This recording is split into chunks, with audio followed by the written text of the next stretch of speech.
بسم الله الرحمن الرحيم. اللهم صل على محمد وعلى آله وبارك وسلم. اردو انٹرمیڈیٹ سیکنڈ ایئر کے وہ اسٹوڈنٹ جس کی سیکنڈ لینگویج اردو ہے، یہ ان کی آسانی اور سہولت کے لیے ویڈیوز تیار کیے گئے ہیں تاکہ وہ ہر ایگزام میں 100 مارکس آسانی سے حاصل کریں. لیکن ایک بات یاد رکھیں، یہ آندھرا پردیش بورڈ کے سلیبس کے ویڈیوز ہیں. یہ بٹ نمبر 5 ہے. تمام بٹس کے ویڈیوز کی لنک اس ویڈیو کے ڈسکرپشن میں موجود ہے، آپ وہاں سے دیکھ سکتے ہیں. ذیل میں کوئی 2 سوالات کے جوابات لکھیے. یہ 6 مارکس کی بٹ ہے. نمبر 1، اجنبی. سوال نمبر 1، نظم اجنبی کا خلاصہ اپنے الفاظ میں لکھیے. جواب، اختر الایمان اردو نظم کے مشہور شاعر گزرے ہیں. انہوں نے اپنی شاعری میں اپنے خوشگوار ماضی کو یاد کیا ہے. نظم اجنبی میں وہ اپنے محبوب کو یاد کرتے ہیں جو ان کا شاندار ماضی تھا. زندگی کی خوشیاں تھی جو انسان کو میسر نہیں آتی. چنانچہ نظم اجنبی میں وہ اپنے اندیکھے محبوب اور خوشی کو یاد کرتے ہوئے کہتے ہیں کہ اے محبوب، تو ایک پودے کی ڈالی کی طرح کچی کوپل ہے جس میں پیار ہی پیار چھپا ہوا ہے. میں دنیا کے حادثات گرم و سرد سہتے ہوئے ایک تنہا پتے کی طرح اکیلا انسان ہوں جسے پیڑ کی چھاؤں اور زندگی کی حقیقی مسرتوں کا انتظار ہے. اجنبی کو خطاب کرتے ہوئے شاعر اختر الایمان کہتے ہیں کہ تو سچا موتی ہے جبکہ میں برسوں لوگوں کے ہاتھوں میں رہ کر متاثر رہا ہوں.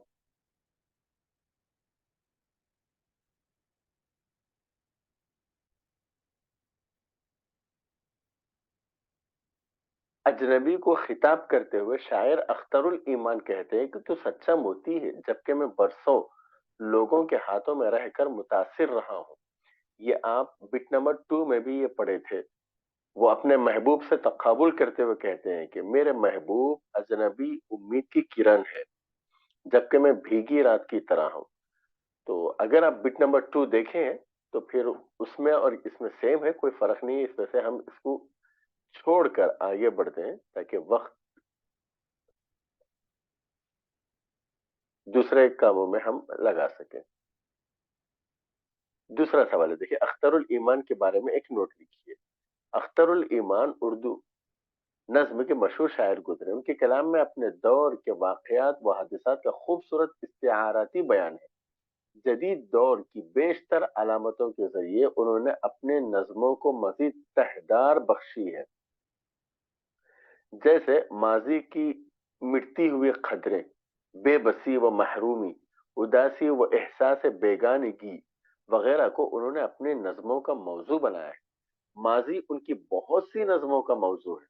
اپنے ماضی کو یاد کرتے ہوئے وہ اس کی خوبصورت منظر کشی کرتے ہیں. اختر الایمان کے ذہن و قلب میں ماضی مسلسل زندہ و تابندہ ہے. ان کی شاعری میں یادوں کا سایہ ہے جو ان کو اضطراب میں رکھتا ہے. مسلسل ہے، یہ مسلسل اضطراب میں رکھتا ہے.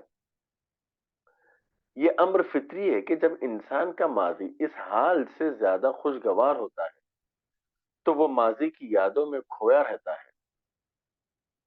جب انسان کا ماضی اس کے حال سے زیادہ خوشگوار ہوتا ہے تو وہ ماضی کی یادوں میں کھویا رہتا ہے اور اس کو پھر سے جینے کی تمنا رکھتا ہے.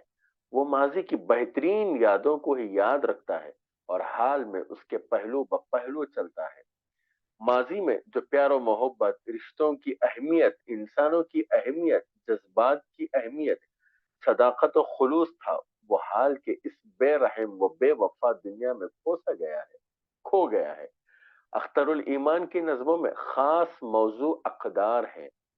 موجودہ دور میں اقدار کی شکست کے بدولت زندگی کی ہر شے میں بے بسی و مایوسی پیدا ہو گئی ہے. اس کو شاعر نے شدت سے محسوس کیا اور اپنی نظموں میں اس کو پیش بھی کیا ہے.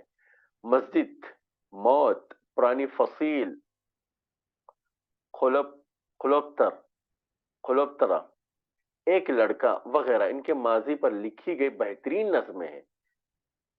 ان میں اختر الایمان نے ماضی کی مٹتی ہوئی اقدار کا ایک مجبور و بے بس تماشائی کی طرح کیا ہے، جس کی بدولت ایک کرب جنم لیتا ہے، اور یہ کرب ان کو مضطرب کیسے رہتا ہے۔ اختر الایمان اپنی شاعری کو روح انسانی کے کرب سے تعبیر کرتے ہیں۔ اصل میں ان کی شاعری انسان کی داخلی کیفیت کا المیہ ہے، جو اس متبدل زمانے میں بے بسی و بے حسی کا شکار ہو چکا ہے۔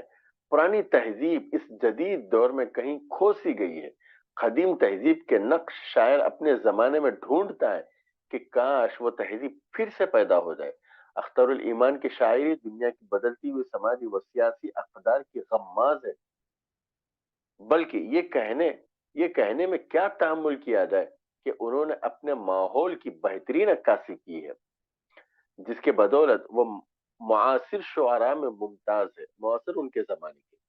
اختر الایمان کے یہاں ماضی کی بعض آفرینی مختلف اشکال میں ہمارے سامنے آتی ہے، کہیں علامت لب و لہجے میں اور کہیں طنزیہ اسلوب میں۔ یہی سبب ہے کہ ماضی کی مٹتی ہوئی قدروں کو پیش کرتے ہوئے اختر الایمان کی نظموں میں طنز کا عنصر غالب آ جاتا ہے۔ انہوں نے اپنے دور کے تضادات اور تلخی کو محسوس کیا ہے۔ لوگ اپنی زمین اور اپنوں کو چھوڑ کر بڑے شہروں کے پرفریب دنیا کی جانب سفر کر رہے ہیں۔ اختر الایمان بڑے شہروں کی بے ثباتی کے ساتھ چھوٹے شہروں اور گاؤں کی معصوم و سادہ زندگی کو یاد کرتے ہیں۔ ان بڑے شہروں میں انسان کی تنہائی، اجنبی ماحول، افراتفری کو طنزیہ انداز میں پیش کیا ہے۔ اختر الایمان کی شاعری میں ماضی اور حال کا تصادم نظر آتا ہے، تصادم مختلف، الگ۔ وہ ماضی کے خوشگوار لمحوں کو حال پر فوقیت دیتے ہیں۔ ماضی کی یادوں کو بیان کرتے ہوئے انہوں نے اپنی نظموں میں گزرے ہوئے وقت کا تماشا دکھا دیا ہے۔ جگہ جگہ شاعر نے ماضی کے گزر جانے کا المیہ اور مستقبل میں ماضی کی اقدار کو پھر سے قائم کرنے کی خواہش ظاہر کی ہے۔ اختر الایمان کو جذبات، احساسات اور کیفیات ختم ہونے کا بے حد افسوس ہے۔ انہوں نے اپنی پوری شاعری میں اسی درد و غم کو استعاراتی اور علاماتی انداز میں پیش کیا ہے۔ گزرتے ہوئے وقت نے شاعر سے اس کے خوشگوار ماضی کے ساتھ اس کا سب کچھ چھین لیا ہے۔ اب وہ تنہائی، وہ بے بسی اور ماضی کی یادوں کے سہارے اپنی باقی زندگی گزار رہا ہے۔ الغرض، اختر الایمان کی شاعری کا مختصر جائزہ لینے کے بعد ان کی شاعری میں ماضی کا رنگ دکھایا جا سکتا ہے، یا یہ بھی سوال آ سکتا ہے، دوسرا لیسن ہے، اثر اس کو ذرا نہیں ہوتا۔ سوال: شاعر مومن کا تعارف پیش کیجئے۔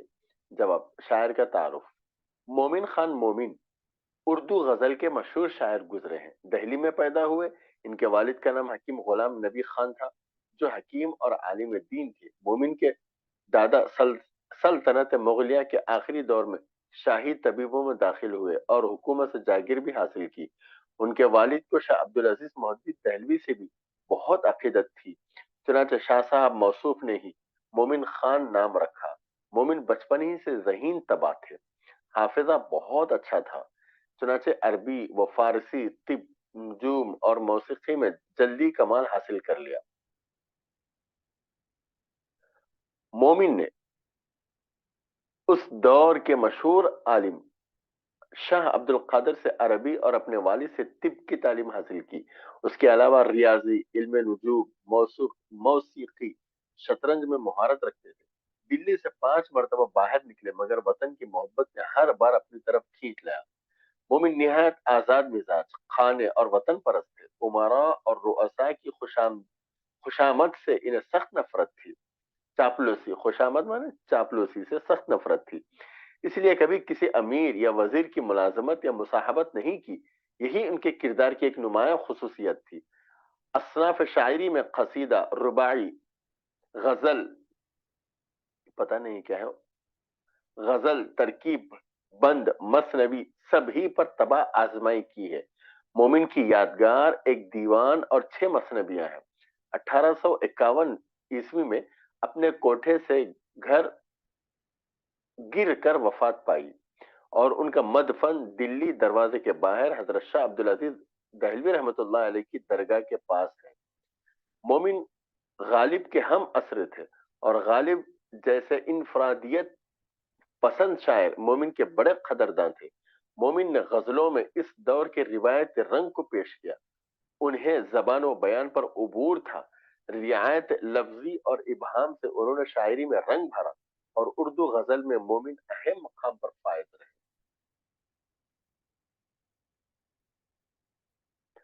سوال نمبر 2، مومن کی شاعری کی خصوصیات بیان کیجیے۔ جواب، مومن خان مومن اردو غزل کے مشہور شاعر گزرے ہیں۔ انہوں کوچے چیلان دلی میں پیدا ہوئے۔ ان کے والد کا نام حکیم غلام نبی خان تھا جو حکیم اور عالم دین تھے۔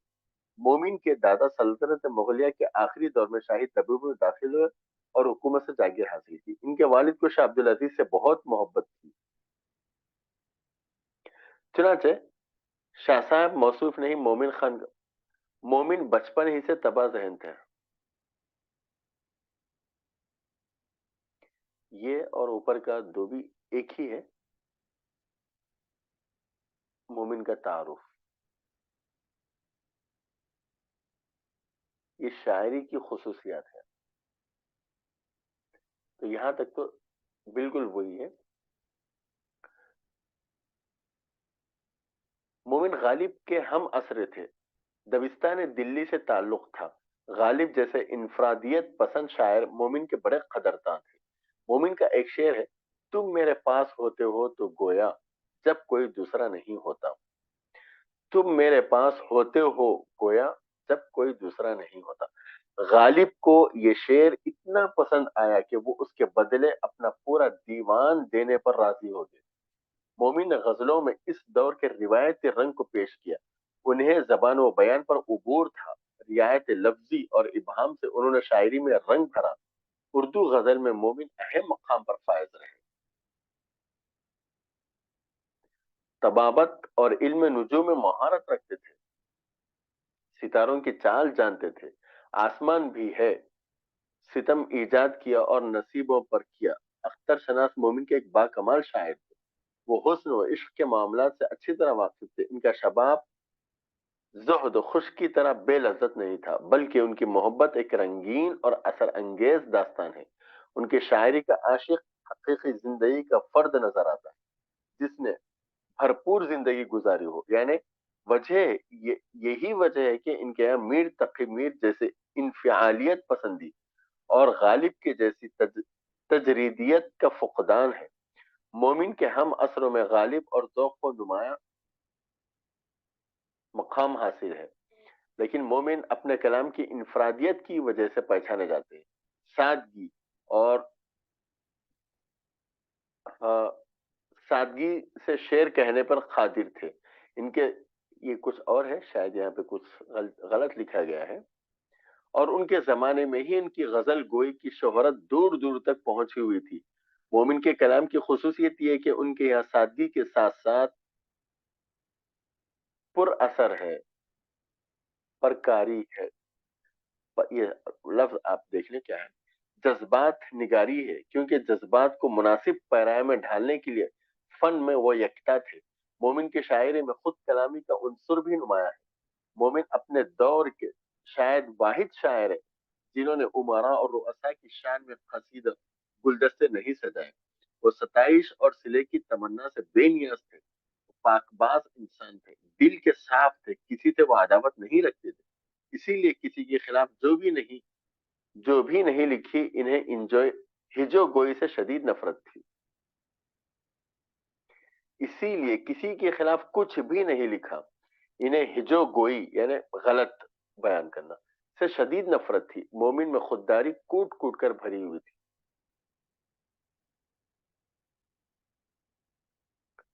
اس کے بعد یہ ایک ہے، مجھے سہل ہو گئی وہ منزلیں۔ یہ دیکھیے سوال، مجروح سلطان پوری کا تعارف پیش کیجیے۔ تو آپ سے گزارش ہے یہ آپ پوری طرح پڑھ لیں۔